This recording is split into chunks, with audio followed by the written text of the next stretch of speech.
Hello, good morning, and welcome along to Euros Daily. It's Sunday, the 13th of June. It's the big day, England's first game of the tournament. My name's Joe Carter. I'll be your guide throughout this tournament.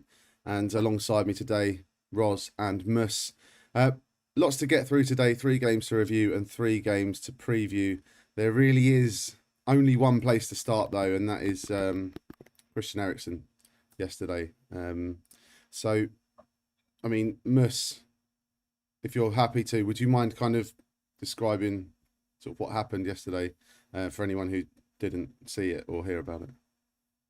Yeah, sure. So it was towards the end of the first half. The ball went out for a throw-in, for a Danish throw-in. Christian Eriksen was near the touchline and he was jogging towards his teammate to receive the ball.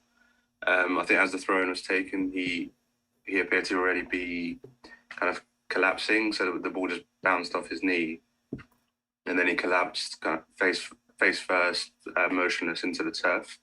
From the reaction of the referee and the players around, you could tell it was something quite serious. The medical team all ran on to the pitch. Pretty soon afterwards, you could see chest compressions and CPR was taking place. So we knew then it was very, very serious.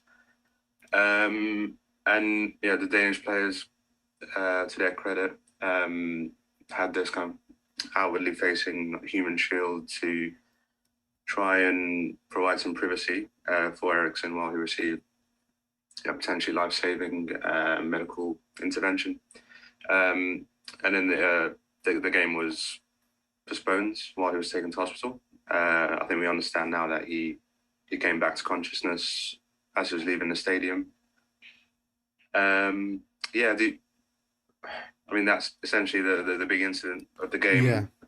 So, thank you for that, Mus, as well. That's really, really well sort of spoken. Turned out it was a heart attack, and just kind of happened out of nowhere, didn't it? I mean, that's sort of unofficial reports, I guess. But he's stable. He's in hospital, and it was a pretty sobering moment, wasn't it, Roz? It was like football just sort of took a back seat there for a bit. Yeah, I think sobering's the word.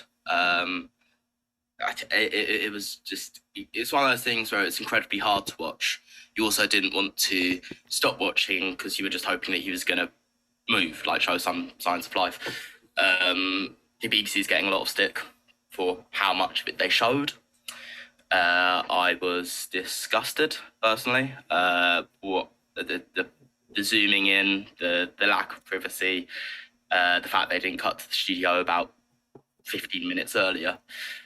Really distressing scenes, particularly to have on a Saturday afternoon in a Euros where kids are going to be at home and it shook me up. The fact that the nation was watching, really horrible scenes to watch. So the BBC's getting a lot of stick for that. But yeah, sobering. They ended up playing the game, restarting it, which allegedly all the players agreed to. He allegedly FaceTimed his teammates and told them to sort of play the game. And then UEFA released this statement saying it was because the players backed it. Now, for me, if you've got 22 players, or 22 including sub, and the referees, and anyone that was involved that was on the pitch that might have been traumatised by it, if there was just one of them that wasn't fully comfortable with restarting the match, that's enough for a reason to not restart the match. And even the ones that would have been like, yeah, we'll play it for him, we'll do it. For me, it's a bit similar to like a concussed player. You don't necessarily know what is right for you in that moment. So you might want to kind of play on, but actually this is the kind of stuff that's going to need counselling. It's going to need a lot of, it's incredible that he's okay. He seems to be. I think everyone's so thankful for that. But it's still the kind of thing where if a fellow pro does that next to you, I don't think if any of us in our jobs, in our places of work, if that happened to a colleague, you wouldn't be right carrying on with your job, an hour after it happened. So it's brought up a lot of issues, but the most important thing, of course, is that Christian Eriksen appears to be okay. Yeah, absolutely. Thanks, guys. Yeah, they did. They continue to play the game, and like you say, it seems somewhat unfair on the players to do that, and everyone involved. The game ended up finishing 1-0 to Finland. Denmark missed a penalty as well. You just can't help but think that it was a bad move to play the game like so soon after. It's kind of like, we were chatting about it at the time, and on WhatsApp, and it was kind of like I made the comment about UEFA just wanting to get it done and kind of get, a lot's been said about UEFA. I'm gonna be careful what I say, but they don't necessarily have a very human side, is what I'm going to say, when it comes to sort of looking out for people and stuff. So they maybe need to look at how they do that and update that a bit. Yeah. So we're going to move on, and we're going to wish Christian Eriksen and his family all the best. Our thoughts and prayers are with you. We're going to move on and review the other games from yesterday, the other results, and we'll look at today's games as well, which include England. So first up, let's talk about Wales, Switzerland, which happened yesterday at 2:00. It finished 1-1. Playing Kiefer Moore up top, the 6'4". He's Kiefer Moore, he's 6'4". Worked out, didn't it? Because he scored a header. Do you want to talk us through that one? How did it go? Yeah, I think I actually tipped Keith Moore, didn't I? Yesterday's episode. I think he was the one to keep an eye out for, and it was a cracking header. But a really typical Keith Moore goal as well. Did well to lose his man. Lovely header across the box. They actually conceded first and were actually behind for a lot of the game. Switzerland looked sharp. Lots of them. It's a very tough group, this one. Yeah. You've got lots of sides where you'll recognise the name of pretty much every player in every position, and they've got one or two really world-class players. You can say that for Turkey, you can say that for Wales, you can say that for Switzerland, and you can say it for, Italy. Yeah, I've heard of a couple of them. So it's a really interesting group. Switzerland did look sharp, and everyone was writing them off as kind of the fourth place out of those four. But in particular, Mbolo, I thought looked really good. They had a goal ruled out for offside after Wales had equalised. It was a tight game, and I think it was the kind of game that really just reflects the group. You get some groups where teams are just going to walk out of it.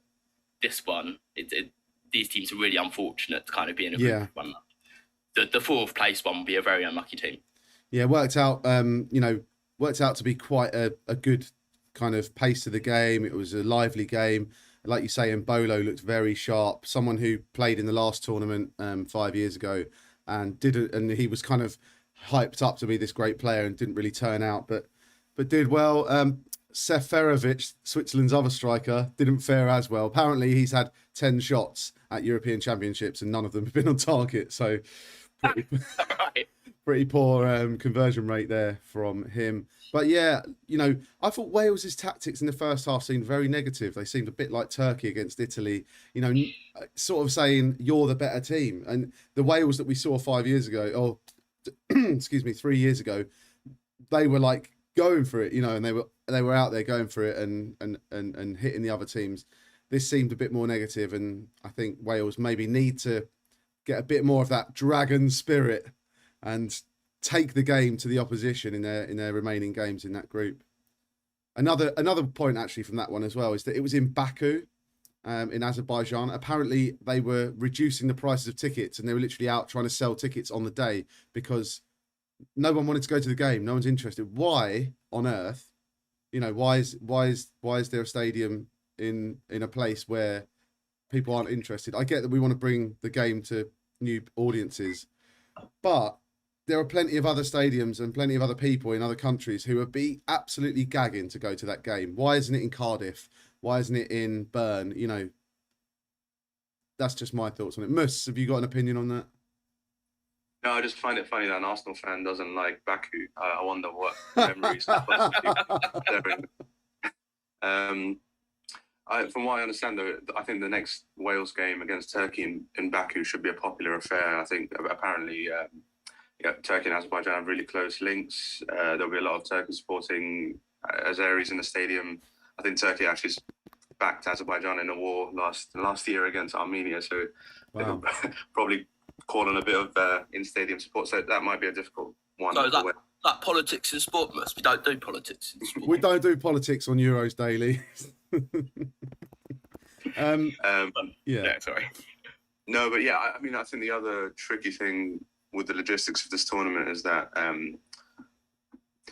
when they picked the host cities, they were clear that it would come with no guarantee that you would be as a host nation, that you'd be guaranteed qualification. And so you get Budapest, Baku, host cities that don't have national teams in. Yeah. Sorry, not Budapest, Bucharest. Yeah. So Romania, Azerbaijan, they're not in the tournament. So yeah, you get locals who may not be interested because their team isn't in the tournament. Yeah. Okay. Let's move on then. There's a lot to get through today, so we are going to just sort of zip through it. Belgium, Russia. Who wants to tell me about Lukaku's goals and Lukaku's fantastic dedication to Christian Eriksen? Yeah, I'll go just quickly. I thought the game panned out as I thought it would. Belgium take a 2-0 lead and just sit on it, manage the game well. He kept Lukaku on the pitch, interestingly, for the full 90, and he bagged the late second. Really neat finish at the near post. The first one was just a reaction in the box to a ball that broke loose off a defender, and he kind of bobbled it into the far corner, and then obviously dedicated the goal, and then subsequently his performance to his teammate Christian Eriksen. That's now 62 goals in 93 games at the age of 28 for Lukaku for Belgium. I fear for them a bit. They, without Eden Hazard in form, with Axel Witsel injured, De Bruyne injured, Timothy Castagne has just been ruled out of the rest of the tournament with another fractured eye socket. The midfield looks a bit plodding, a bit workmanlike with Dendoncker in there, and Tielemans is great on the ball, but I think they lack a bit of that X factor that Hazard and Witsel and De Bruyne give them. So it's a bit like world-class goalkeeper, world-class attacker in Lukaku, and then the middle. Yeah. And what about Roz? What about Thomas Meunier? He got a goal and assist yesterday. Lots of happy fantasy team managers out there. We'll check in with the league a bit later. I'm pretty sure you had him and then you took him out. Isn't that right? Yeah, he was in my first draft. I just couldn't. I switched him out and bought Jason Denayer in, and he didn't even play. Well, the thing is that I was going to just quickly add to what Mus said, which is that of those 3 world-class players, I think the one they actually miss or will miss the most is Witsel, which sounds ridiculous because he's up against Hazard and De Bruyne. But actually, the workhorse in that midfield, the legs, the running, you take that out, and suddenly your back 3 suddenly looks very exposed. It's also a very aged back 4. And there's not a lot of pace there. I think I could probably beat Alderweireld or Tonkin in the race. So when you take out that midfield component, I think that actually suddenly your back 3 looks very exposed. I think when they actually come against the side with a bit of pace or a bit more quality, they might be fouled out. Interesting stuff. Thanks, boys, and really good sort of stats and knowledge there. I really appreciate that. Thank you. Let's move on then to Roz's stat of the day. So it's actually an England one because England are playing today. Are they? Yeah, mate. 2 o'clock. 2 o'clock. I'll see you in the pub. Some blokes from Croatia. So this is a Harry Kane stat. I'm going to be all about the positivity today.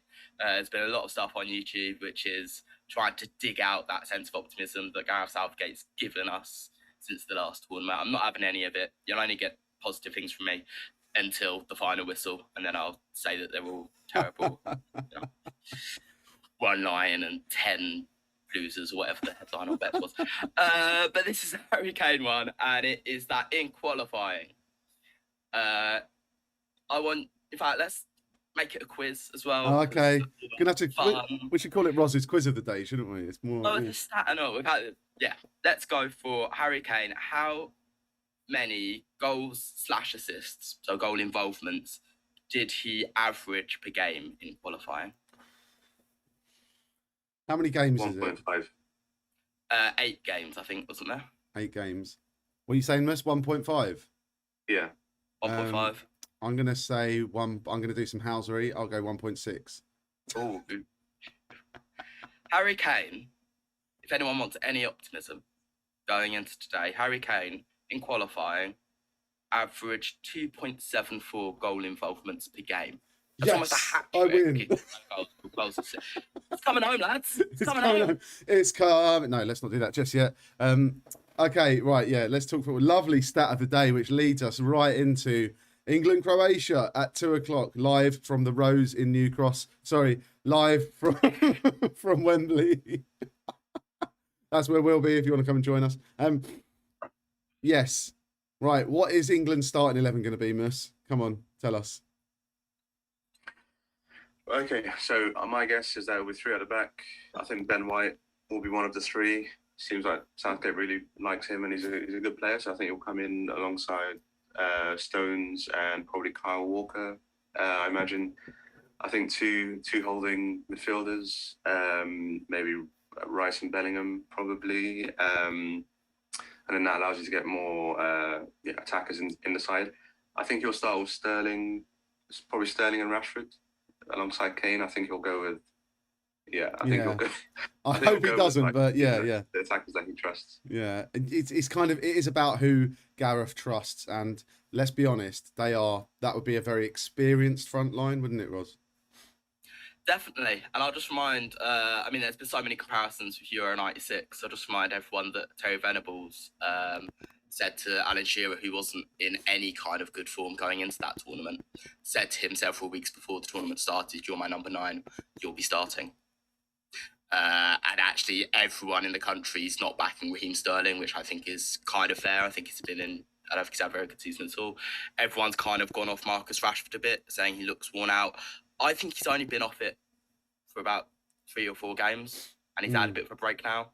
So I think that's a bit unfair. But the fact is that we've got world-class options, whoever you play, unless it's Calvin Phillips. So the fact is that whatever the lineup, I'm fully behind the boys. Except for Calvin Phillips. Anyway, Calvin. even Calvin Phillips. Oh, Roz, the romance of the Three Lions has got you yet again. Can I just do like a really quick? Are you plugging one of your books again? Yeah. There's been a lot of negativity, So I thought, with the Roz Book Club thing, I turned to books in the time, for solace. And this is Jack Kerouac. It's very zen. It's very highbrow. It's very intellectual. And I just thought I'd read a bit of classic American literature to kind of get through.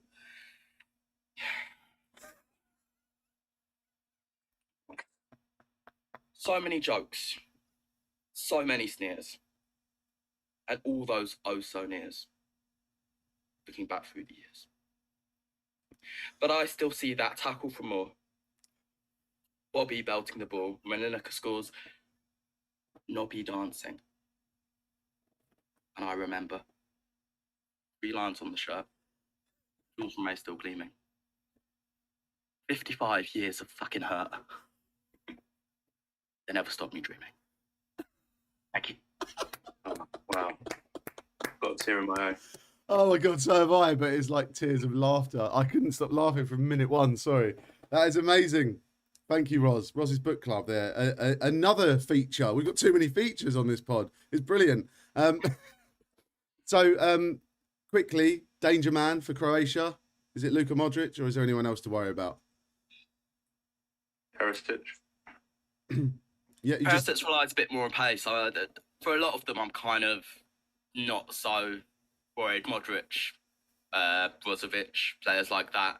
It's more about that midfield battle. I think if we go for back 5 and have those 2 holding midfielders, the danger is that they just kind of pass rings around us. So I'd love to see a bit more kick, bollock and bite in that midfield, personally. I'd love to see Jack Grealish, actually. Bit of pace, aging Croatian players, trying to kick him, draw through a few kicks. All right, quickly then, Roz, predictions, man of the match? 2-1 England with... Jackie Grealish. The Brummy Totti. I can't do a Brummy accent. Can you say it? The Brummy Totti? The Brummy Totti. That's the one. Yeah. Not been watching enough Peaky Blinders, it seems. Mus, what's your prediction? Yeah, also 2-1 England. I'm going to go for Sterling, man of the match. Nice. Silencing the boo boys. Okay, quickly then from yesterday, I need your man of the match day and your dick of the day. So my personal man of the match day is undoubtedly Simon Kjær, Danish captain. Well, I'll give it to him and Kasper Schmeichel, who I thought were both showed excellent leadership in such a trying time. But Simon Kjær, first on the scene, alerted the medics straight away, made sure that Christian Eriksen didn't swallow his tongue, put him in the recovery position.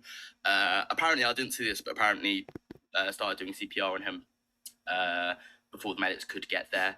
But then as soon as his wife came down from the stands, Christian Eriksen's, he was the first on the team to console her, and then got his team as club captain to make that all around him to give them some privacy. So Brilliant. Absolute hero, will go down as a global treasure.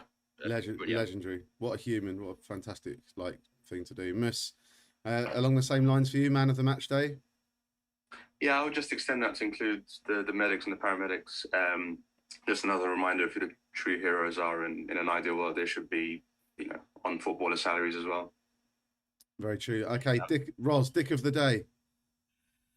I'm just going to say UEFA for even considering making them play again. It was clearly suggested to them that they should have, even if the players wanted to, they should have put their foot down and said, we're not having it again today. Yeah. And shown a bit of a human element like the Danish players there.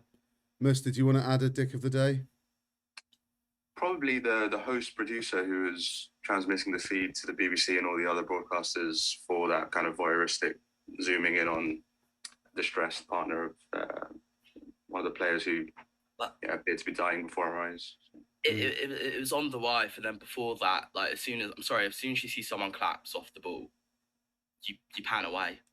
They literally zoomed in on the guy's face and stayed on someone trying to do CPR on him for about 10 minutes before they unbelievable. Absolutely sickening.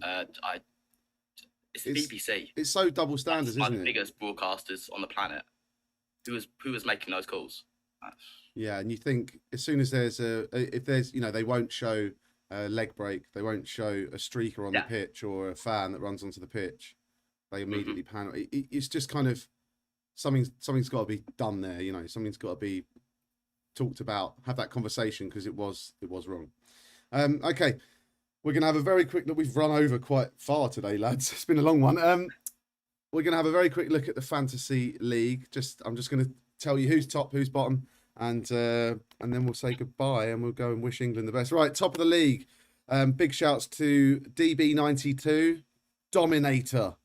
Wow, that is a team name that is really ringing true at the moment. Dominator, top of the league, 51 points as it stands. He captained Romelu Lukaku. Also had Berardi and Spinazzola, and in goal he had Radetzky, the Finnish goalkeeper, who got a clean sheet and saved a penalty. Number 2, Matt Basley, your own. He has Immobile as captain, and he had Meunier in as well, who got the goal and assist and a clean sheet for Belgium. Third is myself, I don't care, I love it. And fourth is, joint third is Roz. So what was your team name, Joe? I don't care, I love it. And third place is me, I don't care, I love it. And joint third, actually, is Roz County. That's you, Roz. Mus, I'm just scrolling down a bit here to try and find you. I don't know where you've gone. Oh, you're 9th. There we go, 27 points. You row your boat. And I've only had 2 players play. The rest of my team haven't entered the tournament yet. That's fine. Cool. All right, mate. Yeah, we'll see how it is tomorrow. We'll be a bit later when we join tomorrow. It's going to be kind of an afternoon show. We're all going to be a bit hungover, I guess, as a nation from the football, whatever happens. So we'll give you a few more hours in bed, and we'll join you around 4 or 5 p.m. for tomorrow's show. Thanks very much, guys. It's been a really good show, and thank you for your contributions. And I look forward to seeing you tomorrow. Come on, England!